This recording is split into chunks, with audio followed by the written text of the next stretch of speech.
Hi friends, it's Claire from ScrappyNerdUK and welcome to another scrapbooking video. I am up today for printing my page with this awesome cut file. This is one of the Paige Evans cut files, and I just love backfilling cut files, and I thought I'd supersize this one. Backfill it with Cool Kid, which is an older crate paper collection I've had in my stash for ages, and it's about time to use it up. And I know I've had some messages asking for some boy layouts on my channel, so I hope this satisfies those of you that want to see some more boy layouts. So all I'm doing is, I'm sure you've seen backfilling before, but all I'm doing is just adding some wet glue to the back of the cut file, and each letter is going to have initially I thought each letter would have a different pattern paper, but I do end up splitting some of those papers in two and using them for two letters, one of them on the top, one on the bottom row. So I'm only going to show you a little bit of this, and then I'm going to speed it up, or I'm going to fast forward to the end where it's all ready. So there are a few ways you can backfill cut files. You could trace around the letters and cut them out and stick them on. If you have a die cutting machine, then you could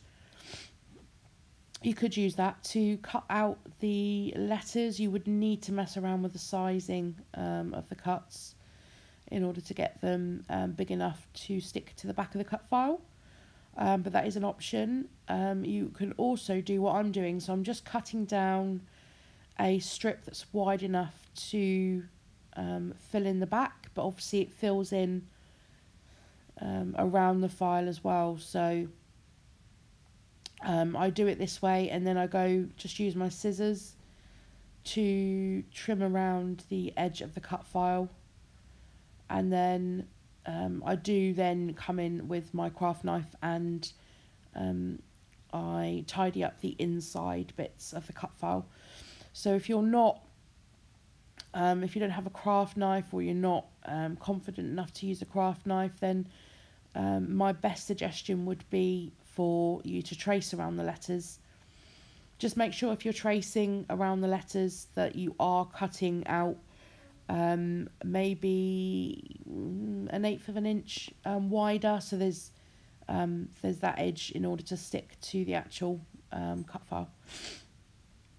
So this is where I come in with my craft knife, and I'm just going to lift out those pieces there and just tidy the edge up. So all of the inside bits I've used my craft knife to cut out. And that is the cut file backed. So I'm just having a look at what paper I want to mount this on. And I was going to go for that craft coloured paper, which is from Cool Kid as well, but there was a rip in it. So, and then I had this genius idea that I wanted to include some more colour on the background. So I decided to go with a black cardstock, which a white cut file on black cardstock will automatically make it pop. And I'm going to do some ink splatters. So here I'm using some acrylic paint markers, and I've used these before. They got sent to me from a company on Amazon.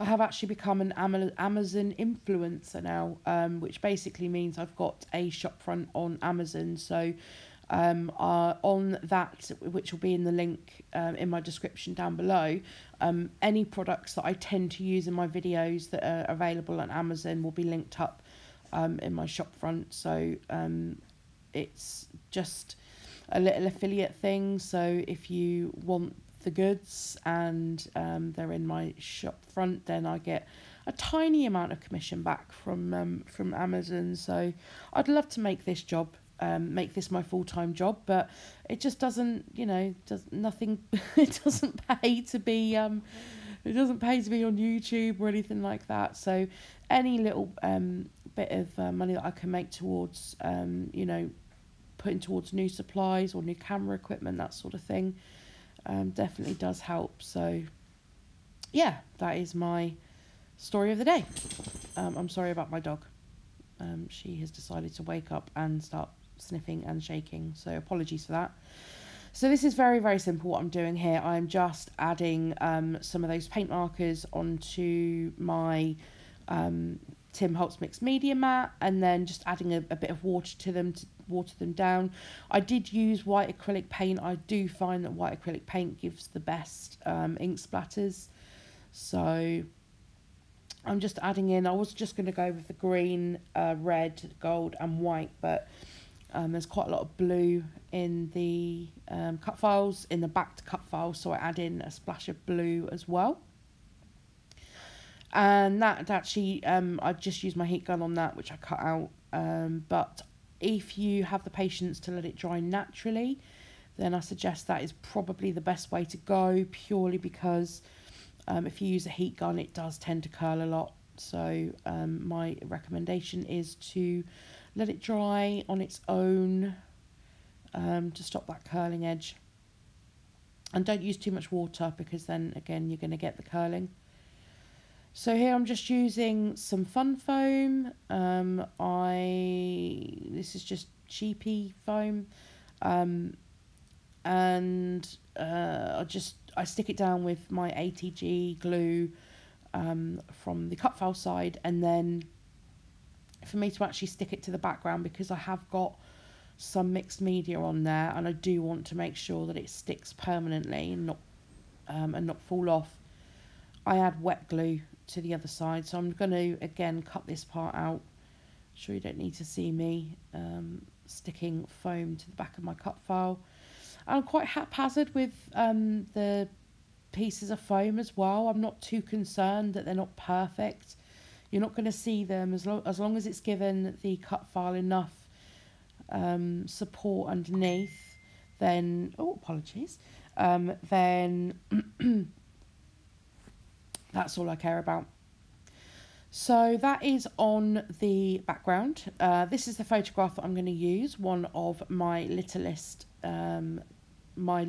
nephew, AJ, and we thought it was a cute photo to put him on the back of Bella. So on that goes. I'm just using this offcut of the grey star paper, which is probably my favourite from the kit, from the collection. And I'm going to back it with that, and that pulls some of the grey out from that O down at the bottom of the cut file. And then, yeah, I backed it with some white as well, and I'm just going to stick this down with some wet glue. And onto the embellishing side of things. So I think I've got the rubber charms, the ephemera, the little stars and the chipboard as well. So I'm just having a look through. First of all, the chipboard. I do tend to find that if you use the bigger pieces, or look at the bigger pieces first, and then you fill it in with the smaller pieces afterwards. So the chipboard, this chipboard sheet does tend to have quite a few big pieces on. So I'm just having a look through which bits I want. So first I find this little grey star, which I use to fill in the middle of the A. And again, that brings the grey up from the bottom to the top. And then I believe my nephew was 1 when this photograph was taken. So I found this little car with the number 1 on. And I was going to bring in some of these puffy stickers, but there was only 2 of the stars left, one in a red, one in a pink, so I went without in the end. I do have these little, I think they might be metal stars, and so I use the one that says "So Fun" in the middle of that O. And I think that matches the shape of the cut file perfectly as well. And then I'm just going to build up, excuse me, I'm losing my voice today. I'm just going to build up 2 clusters. I'm going to have one just on this S down here, excuse me, and one just underneath the photograph as well. So I'm just sifting through the die cut pack, and finding bits that I want to use, and I find that little circle piece of ephemera that says rough, and I thought that's going to be perfect for this layout. And also the little doggy rubber charm as well, so that's going to make its way onto this layout.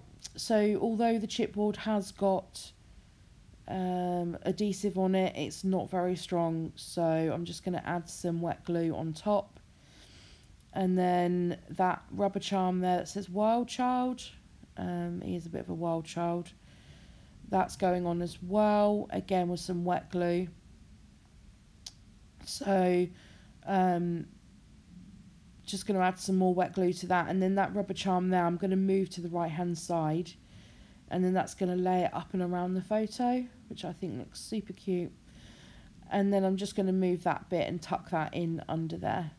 Everything's all up on one layer, so I'm just adding that in so it's a little bit flatter. And I think this is the layout pretty much finished. It is. So if you've enjoyed the video, please give it a thumbs up. If you're new, don't forget to hit the subscribe button, and I'll see you next time for another video. Bye.